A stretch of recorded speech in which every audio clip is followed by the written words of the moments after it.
Welcome to your Passion, Purpose, and Personal Brand. This is Lisa McGuire, and today's guest is someone who's rewriting the way we think about doing good in the world. Tanja Horan is the powerhouse behind Tacosa 360 Consulting, where she brings a fresh and strategic perspective to the nonprofit space, treating nonprofits not just as charities, as many of us do, but as businesses with the power to scale real impact.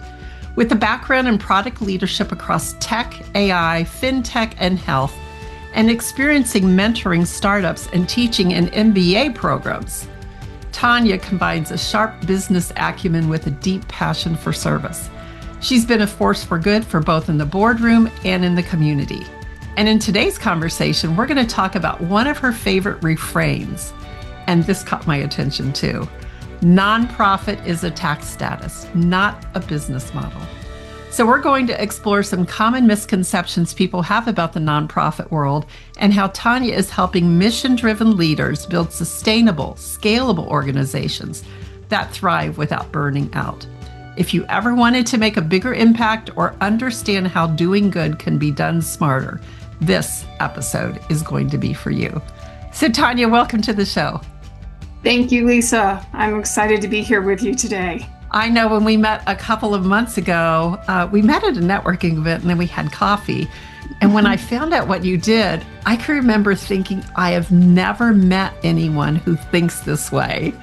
I have to have her on for a conversation. So because this was so novel, because this was so new, what was the catalyst that led you to pivot your business to focus on nonprofits? Yeah. Well, that's a great question because, you talk about times where you didn't know where the journey was going to lead, and that's where you ended up, but it's where you were supposed to be. Yes. But all that you see in hindsight. So at the time when I actually started Tacosa 360, I had previously been working for a startup. It hadn't gone as many startups do as well as we had expected. And that's fine. It was a great organization, but I came to a crossroads and I decided, okay, with all my product background, I'm going to be a fractional chief product officer. And my goal was to work with small to mid-sized businesses who needed the role, but weren't ready to hire and they wanted to scale. And that's where I started. And along that journey, I had a chance to work with a nonprofit. They had an earned revenue component. So we're used to grants and donations for nonprofits. Nonprofits can also earn revenue, and they needed to scale it. Incredible group of educators, but didn't have the business background. So I came to work with them and taking them all the way from concept to launch to sales planning and pricing. So they could go ahead and scale their amazing services within the schools. And it dawned on me that I started to really love what I did. And it was a calling, if you will. I was starting to think about it. And I knew I got an inkling of what that could look like when I had been working with them on personas and messaging. Does your customer really care? And, because it's not about you, it's about them. Right. And we would review things and I would prompt them. Well, one of our people's name was Sam. And I said, does Sam care? Right? It's not that they wrote something bad. It's like, it just wasn't positioned. And we were in a meeting and we're reviewing something. It is on the tip of my tongue to say to them, and I'm just waiting for someone to take a breath. And they turned and I'm about to say it and they stopped themselves. They stopped themselves and asked their own question that I'm about to ask them. At that point, I knew. I was like, hey, this is what sustainability is. When I can start, it can be intrinsic and being able to help. And that was a pivotal moment for me to think about and rethink about what was I doing? And should I really focus on nonprofits? And could I bridge that gap for them to help them with sustainability and be that business with empathy for their mission. And that was the first sign. I later helped an organization bring cancer care for the uninsured in Central Texas. Mm-hmm. And that really spoke to my heart, having a mother with stage 4 cancer. And it kept knocking. And then, honestly, I thought about it for 2 years. I did both paths and then finally said, I should do what I love. And that's where I've been since. Tanya, there's so much in that I would love to unpack, but I want to talk about like it kept knocking, because I think what we do, as we grow up, as we're told this is what success is, this is where you go to school, this is what you must do to be successful. And many of us end up in that place, right? We've all been there. But what you speak to is this voice or this feeling that kept knocking. If you could go back to that time, maybe give us some examples. What did that look like in your life? I'm not thinking you hear this big booming voice come out of the clouds to say, come do this. But like, what did that look like for you? I think continual opportunities came, right? In conversation and exposure. And I started out with this educational nonprofit and working with them and with through Leadership Austin to work with addressing cancer together. And I was, I think, open to the opportunity. Right? And you talk about, or I like to think about, I had to get over my own pre-misconceptions of nonprofits too. Right? And really learn about them. And what did they do? Because at the core, every business is the business. But there were some nuances, and I met people. I could see the impact that was happening. And I think what started to dawn on me is, yes, I wanted to make a difference, but what was that going to look like? And then realizing that I could help someone else build their own legacy in a different way, just by helping them use the resources that they have and to expand them. So what I call this is, I've got this new term that I'm using. Instead of ROI, there is an ROI, but ROI is not necessarily return on investment. It's ripple of impact. The ROI is the ripple of impact. So what I hear in that is there was a human factor that pulled you in. There was a connection to your heart that pulled you in. And this drive of, I can use my skills and take these skills and apply them to a place to do good in the world. I hear all of that in there. Would that be correct? That is correct. And that's what, when I say it took me 2 years, that was the leap I had to get ready for.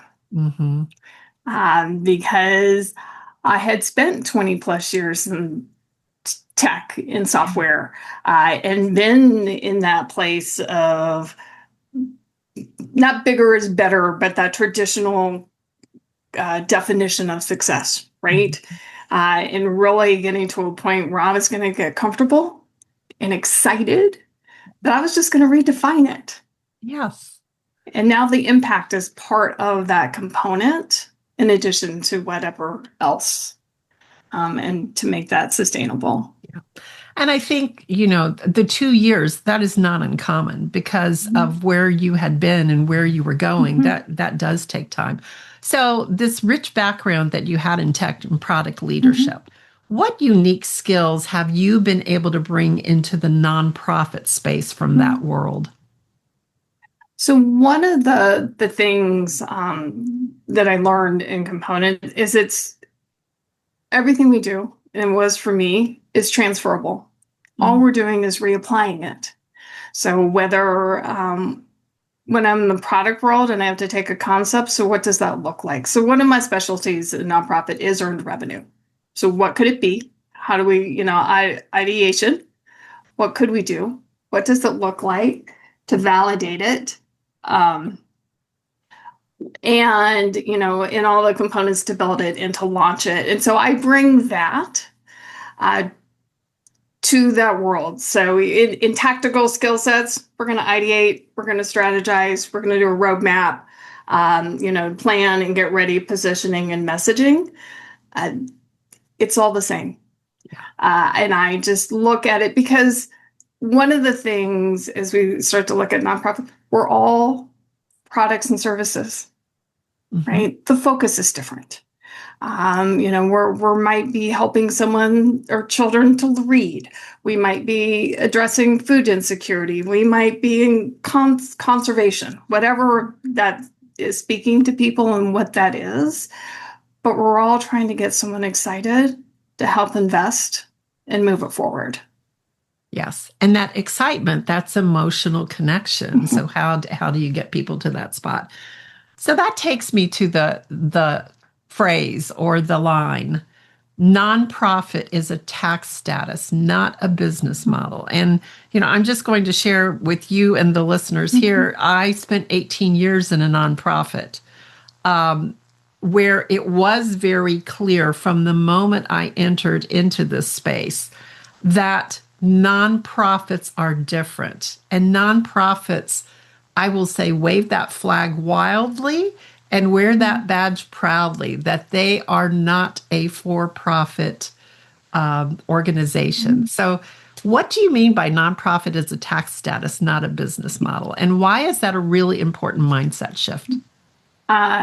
Well, it's one, it truly is. So the 501(c) that we all know, and that designation is a line or in the tax code. And, somewhere along the line that has been, at least in popular conversation, if you will, interpreted to mean you can't make it and you shouldn't make a profit. And that's not sustainable. That's not a business model.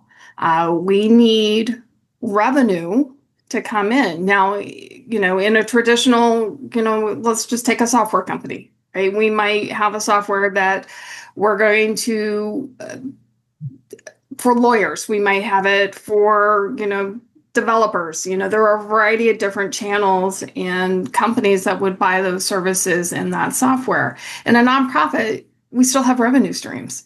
We have grants, we have individual donations, we'll have events and fundraisers, and then we have earned revenue. And for those not familiar with earned revenue, do you like Girl Scout cookies? Oh, yes. Yes. Okay. It is probably one of the poster child of earned revenue because I sold Girl Scout cookies, right? And it was to support my troop in the work that we did in building girls' leadership through the Girl Scouts.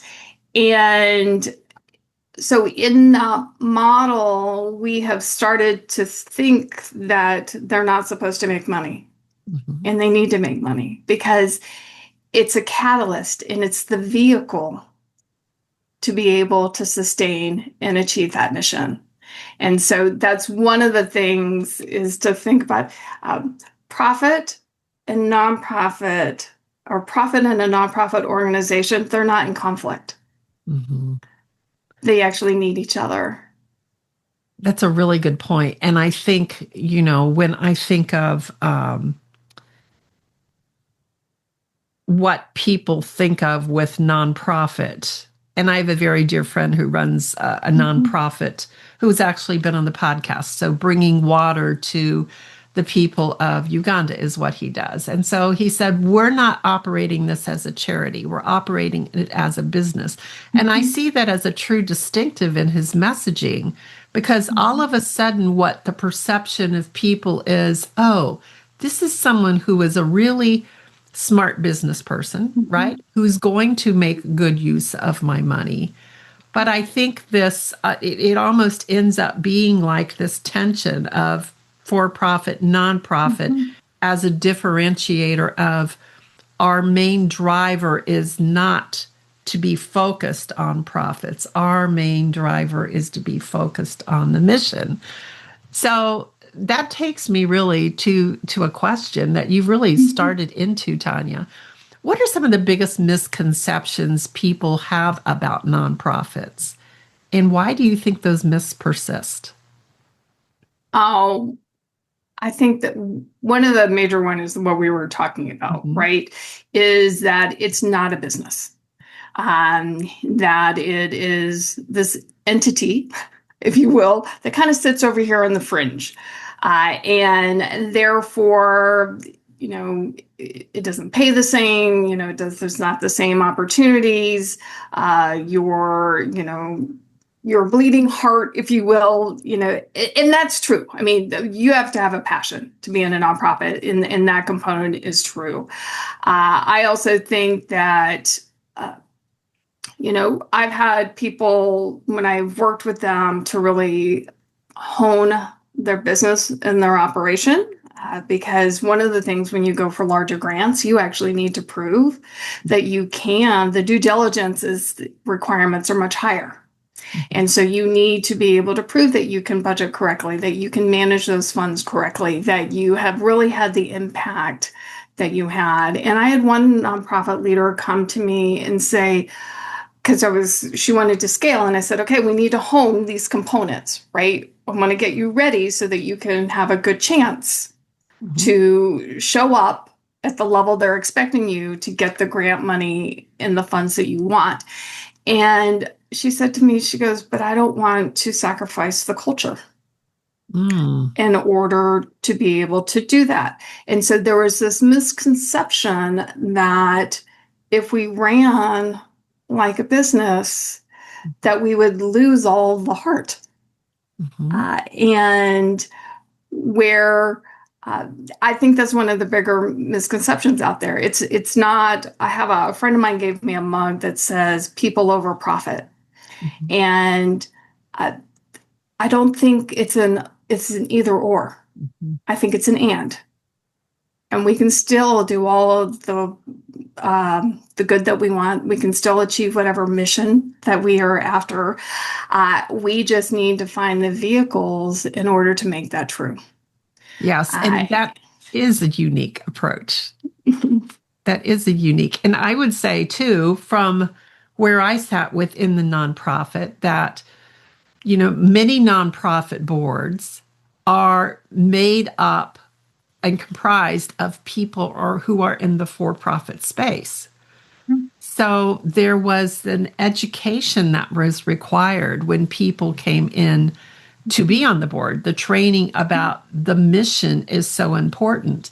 And I would say people within nonprofits see for-profit businesses all about capitalism and greed and walking over people, right? So if you think of those, how do you put all those people in a room and get them to exist? So Tanya, tell me your secrets.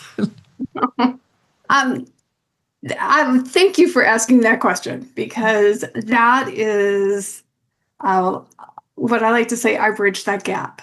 Nice. Right? I help do that translation for them. One, from a nonprofit perspective, sometimes we do talk about boards, right? And they're struggling with maybe it's budgeting. Let's just choose budgeting as one. I'm struggling. I don't know how to do this. And you have a board member, but they don't have anyone on the board to be on a finance committee. Right. And so we help to say, okay, we just need to round you out in the team. And we need to go ahead and bring you in someone who can give you that advice and that mentoring, and that will have a vested interest in what you're doing. The fact that you don't know, okay, that's where we're at. It's how do we go ahead and solve it? On the reverse side of that, because I've been through board training, and to understand for the boards, what is your role? How do you provide governance without necessarily day-to-day? Now, there are some hands-on boards to be able to do that and help with that translation, or help those boards with the messaging, right? How do we go out to work with one, they weren't as comfortable. So we had to make the personal connection to the nonprofit. Just tell your story. Just tell us why you're on the board. That will be advocacy and demonstration in the community. So it's playing that role, helping the for-profit understand the nuances of the nonprofit, and then also bridging the gap so the nonprofit can take the elements that it needs from a for-profit world. And what is so beautiful about this, and I can't tell you how much I appreciate what you do from having sat in that seat, is there is so much good work to be done in this world. So much good work to be done in this world. And when we can get everyone rowing the same direction without the misconceptions that we naturally bring into those conversations.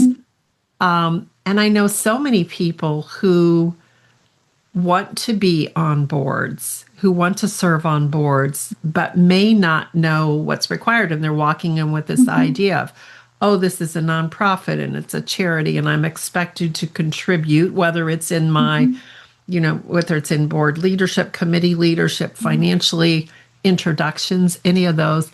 We need someone like you, Tanja. Like we really do. Well, thank you. And that's what I get excited about. You asked me earlier about the skill set that I bring, that I brought from the for-profit world. So being in product, I'm the liaison between the business and the developers. And you couldn't talk about a broader distance some days, right? The languages are different. The thinking patterns are different. And that's part of when, just in the example of the nonprofit leadership and a board is, okay, your languages are different, but we can get you to understand each other and to be able to help each other. The same thing with a nonprofit that wants to be able to grow and earn revenue. Well, who are we speaking to? Who would like to have our service or our product and help? It becomes a language, right? It really does. And you become the translator. And with that, when you're translating, though, I think it's real important that we are very practical. Right? Even in my own language, I have to catch myself. And I like to remind myself not to discount anybody. I need to make sure that I'm talking in a fifth grade language. I had somebody actually, I was writing something for something that I wanted to do. Let me tell you, it was beautifully written. It was great. My English major came through. And he looked at me and he goes, yeah, but Tanya, nobody understands. You made it too hard. I'm like, I know better. And yet, it's a constant thing that if we can get the language, we can make the connection. And that's really about what it's about. It is. Your message is only as effective as the person on the receiving end to understand it. And I will concur with that. I used to say, can a 10-year-old boy understand this, right? Like, can you explain it to them and they could explain it back to you? And I really want to bring out here, because I've got a long background in messaging, why that is so important. It doesn't matter if you're reading at a college level. Yes, good for you. But could you understand it much more quickly if it is written in a more, what I want to say, easy consume method? I think a lot of us, too, because we want to show our expertise, want to use this, what I call insider language, right? And a lot of people in the tech space are famous for this, because look at, and that's great if you're talking to a peer, but most likely your audience is not that, and we end up alienating them. So I love that you use this idea of being a translator, because we need that. And I think, too, nonprofit people, you will not find people that are more passionate about what they're doing. And they know they're going to work probably for less. There might be some different situations that they have to deal with. So you're dealing with very passionate people on both sides. Yes. Yes. And that's the other balance, because it's the emotional component. Yes. And you need to be aware of that and the dynamics that are happening. So we talk about, the mechanics of it. Yeah, it's also looking at the dynamics of what's happening in the organization and taking a moment to think about how much change can you handle right now? Mm. How much, where are you in that journey? You want to go boil an ocean? Perhaps we'd like to start in the pond, um, just so you can get your feet wet Yes. and helping people realize we're not, we're still making progress and it will be about progress Mhm. along that journey. So if I'm looking for someone who would be an ideal client for you, Tanya, what is it that I'm looking for? What is the problem they have to solve? What might be some things I would hear them say? You might hear a nonprofit. I want to grow, right? I have this opportunity, and growth may be new programs. Growth may be expanding a program. It also may be expanding nationally. For example, if you happen to be regional and you have a broader component that you want to do, or a different part of your own state, yet they're not sure how. Mhm. It becomes down to scalability. Uh, is everything in the operations ready to go? Do I even know how to approach a new market? Because that's what it is, which is new language sometimes for a nonprofit to think about it, but that is. I or am I growing so fast? Uh, I'm seeing dynamics and shifts in the team, or we're seeing resistance. So one of the things that can work with, how do we message change? How do we help people embrace it even when they're uncomfortable with that? They may want, I need to diversify revenue. That's a new trend that's happening and that continues to grow. As in some areas, we're seeing some contraction right now Mhm. within funding and the different revenue sources. And so we're starting to look at how do we diversify that? How do we build some resilience? How do we get unrestricted funding? Mhm. So those not familiar with that, unrestricted funding is so important because unrestricted funding allows a nonprofit to invest in itself and Mhm. invest in its people. Uh, Restricted funding is usually program specific. So maybe they're sending a kid to camp. Maybe we're doing something specific that is attached to that mission. So it is really those that are looking to level up, or they have a new vision and they're not really sure how to make it reality. Because similar to the translation of the groups and the dynamics and making sure we can sell that same language, the other bridge I will help you gap is how do I translate that vision to action? Mm. And how do we break that down so that you can actually execute it?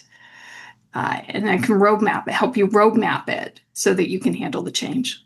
Yes, that is so important because nonprofit leaders are famous for being visionary of what they Mhm. want to, make happen, but actual execution and effective and successful execution, two different Mhm. things, totally two different things. Which brings me to ask you a question. You've got a free resource. I think it's called Mhm. Project Management Success Mhm. Essentials. How does that help nonprofit teams? Tell us a little bit about that. So one of the things, one, I have a rich background in nonprofits, but also in project management, and constantly getting asked questions, common questions of how do I manage a project? What do I do if something goes wrong? How do I plan? And so project management essentials are the top questions that have been asked. Mhm. And I give you 3 tips to be able to answer that question for you, to give you direction. So what if I don't have time to plan, or how do I get people to actually estimate correctly? Mm. And if you're a big planner and you're trying to do a new program, how long is it going to take? What does that look like? And so, in a very concise, digestible components, I give you the tips to help you to be able to move that forward. All right. Well, it sounds like a great place to start. And where could we find that resource? Okay. It is on my website, so www.tacosa360.com. If you'll go under resources, you will find it there and you can download it from there. And we'll make sure that we definitely put that in the show notes for you listeners who would like to go grab that. Sounds like a valuable thing to have. So I know you've got a program coming up as well, Tanja. It's coming up this fall. So tell us a little bit about that. Yes, so I'm really excited about this. So in the fall, I will be launching Impact Catapult. And it is specifically for nonprofit leaders to be able to catapult them to the next level of where they want to grow. What it is in response to, because I'm speaking to so many nonprofit leaders, what I heard out there is that there's been this very much alone component out there. And so one nonprofit leader shared it with me really well. There was an issue she needed to resolve. And it was one that she couldn't go to her staff because she really couldn't admit that she didn't know the answer, right? There was a pressure and the understanding that I should have the answer. I'm the leader. She couldn't go to the board. She couldn't go to the funder for similar reasons, a little bit different, but similar reasons. And I started to think about that and I said, how do we answer that? How do we give a space for that? The other thing I continually see is there's not a lot of collaboration within the nonprofit sector. They tend to be very siloed or separated, where there's a lot of wisdom to be gained because someone's already gone ahead of you. Maybe different to do that. So the Impact Catapult is my opportunity to help guide those nonprofits that want to grow, that want to build sustainability within their organizations, but are hitting roadblocks or growing pains and need the extra support. And so it is a combination of peer opportunity and a group opportunity to be together and answer those questions and raise that guidance. There's also opportunity for one-on-one mentoring because I recognize that people sometimes, whatever the subject is, or they want to go a little deeper, I want to make sure that they have the opportunity that we can get the answers that they need. And then I combine that with, it's really about capacity. So hands-on, real tools and things that you can use and you can take back to your organization, defined for you in a way that you can actually implement it. And so that's what I'm launching. It is a small group opportunity to build a community and to build that trusted space for people. You know, I think there is no better time than now for that to happen because as the world continues to be a little bit unpredictable out there, right? We need to be having people who walk alongside us. We need to have people, how are you seeing this? What are you seeing in your space? And that idea of being that leader, that you feel that pressure to have all the answers, whether it's from your board, whether it's from your team, it is very lonely. And so I love that you are creating this community and will equip people to have a space for those conversations, Tanja. So bravo to you. Thank you. Yeah, that's great. So that will be launching fall. Again, we'll make sure we get more links in the show notes on that to get some more in there.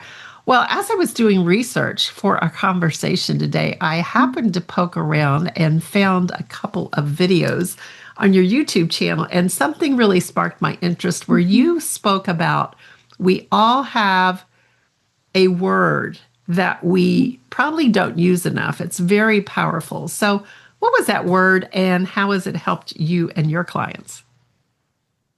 So interesting about that word is 2 letters. And that word is probably one of the hardest for people. And it is simply no. N-O. And it is the hardest to actually accept. I think Steve Jobs, he had a great quote that I really loved, and along these lines of everyone thinks that focus is saying yes to the right things. Focus is really about saying no to 1,000 great ideas.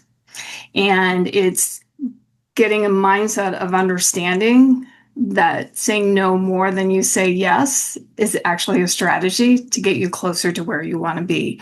What I found, even when I was in, the for-profit sector before moving into the nonprofit sector, is, we all wanted to do it all at once. You couldn't do it. And if you had shiny object syndrome, so if you like a squirrel, a dog going after a squirrel over here, all over the place, you set these goals at the end of the year and then you get distracted and then you don't achieve and you look back and I didn't make progress. Well, no, because you took your resources and you spread them out too thin. Mm-hmm. And then you found yourself, you couldn't make that move. And with that, so understanding that no is your most powerful word, one for focus, but I also think that goes with understanding what no means, because that's where people bristle. No, I can't do it. Why can't I do it? Right. And sometimes it's not now. Mm-hmm. It can be an incredible idea. You may be too early. They may not be ready. You may not be ready. There may be a couple of steps before that. There are some that you actually shouldn't do. Right. If I were a nonprofit and I'm focused in education, I probably won't branch out just, for example, to conservation. Yes. Right. It may not be just because it's not in alignment with the mission that I set forth. It doesn't mean that it wasn't a great idea. Maybe share it with your peer who's sitting in the conservation space to be able to help them achieve their mission. And so it is an opportunity. So what working with nonprofits is helping them build framework and structure to be able to say no with confidence, to be able to communicate it. Because the other component that I think people forget is the people side of this. If you say yes to everything, your people don't know what to do. Your teams don't know what to do. I'm a firm believer that teams actually and people want to succeed. They want to do good work. They want to contribute and be valued. And if they're put in a situation that they don't know where to listen to and what the steps to take next, we have then what turned out a decision to go in a certain direction. We now have a challenge within our team and within our culture. And sometimes that can be more devastating and impactful in the wrong way, rather than just saying no itself. And so it's an opportunity to really build the right organization. Mm-hmm. Yeah, I think, when I hear all of that, is that focus is so necessary to keep that trajectory moving, to keep the momentum going, and the speed of that acceleration in there.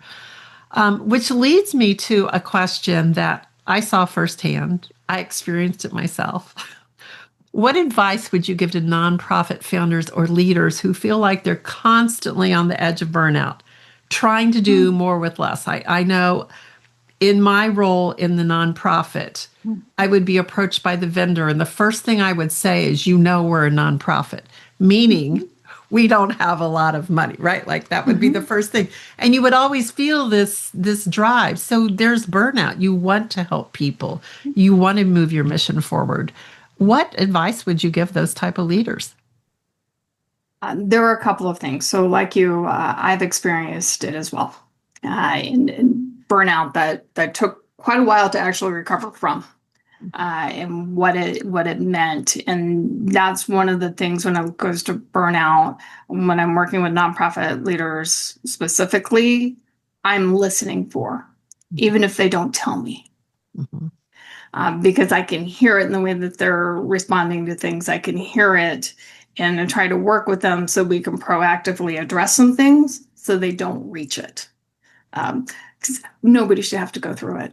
It's a lesson, but it isn't necessarily one that you want to learn firsthand if you don't have to. And so a couple of things. Take a real honest look at what you're doing. Do you need to be doing it? Right? Do you need to be doing it? Does it really help you? Some people get caught up, well, we've always done it. And I'm like, that's great, but the landscape changed. Mm-hmm. Right? Is it as effective for you? We're going to look, we started, ROI. It's a different way to look at ROI. Is it really having the impact? And the ROI doesn't mean money. It could just, the ripple effect that you mentioned earlier, it can be the impact. Is this effective that we need to do? And then stop doing it. Now, that's where the no word comes in. Yeah. And one of the things when you're the leader is to also do it with your team, because you also want to give your team the permission to say no to. And, sometimes for some leaders, depending on the size of the organization, it is you need to delegate. So if you are the founder, now this founder syndrome, I have found in my experience, exists in a for-profit and a nonprofit sector. Yes. Right? It's an emotional attachment. It is very much an emotional attachment. And it's an opportunity to work with them and help them understand, Joe can do this, right? And it's okay. And helping people start to understand and see, if you will say no, you just opened up space. Mm-hmm. Right? You opened up space for innovation. You opened up space to do something different, to help in a different way. And so part of that burnout is to be able to learn to do that in a supportive way. It's because I think sometimes when people, they look at it as a judgment, it's not a judgment. It's how do we get you to the next step that you need to be and be successful. Yes. And I think this one point is so critical that so many leaders don't even know that they're heading that direction. They feel like I'm committed to the mission. I'm here, like I am doing this work. I will work till how many hours to make this happen. But to have someone come in and point that out, yeah, you've got all of that in there. Well, I can see what incredible work you do, Tanja. I'm so glad that we are able to feature this on this platform. So where can our listeners find you and learn more about Tacosa 360?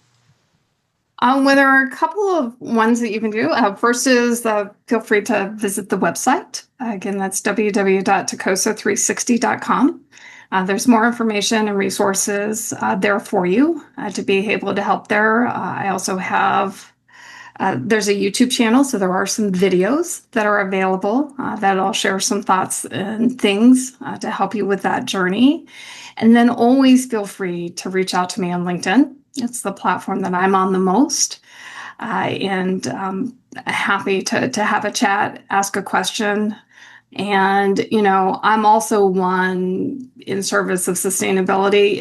If I'm not the person you need right now, then I will listen and let me help you, give you some guidance. And if there's someone in my network, is to help make that connection for you so you can continue on the path that you're on. Yes. And we're all here to help each other. Plenty of room out there. We each bring our own talent. So Tanja, thanks so much for being with us today. Great. Thanks for having me, Lisa. This has been great. Yes, that's all wonderful because now we have another solution for all of the nonprofit leaders out there trying to do good in the world. And you don't have to buy into we are not a regular business. You are a business. So go out and do good in the world. So for our listeners, one thing I noticed about Tanja, she saw a need, she knew she could do something, and she decided to go after it. And that's where a calling deep inside may also be calling you to your next act. So if you're contemplating a change in your career or direction you may want to consider, go check out my Reimagine You quiz to discover the source of that nudge on your heart. And as we end every week, go chase your passion. I'm going to encourage you. It will reveal the purpose to tie your gifts back to a need to be able to help others. It's one of the most exciting things on the journey of the path to discovering your legendary self. I'm Lisa McGuire for your passion, purpose, and personal brand. We'll see you here next week.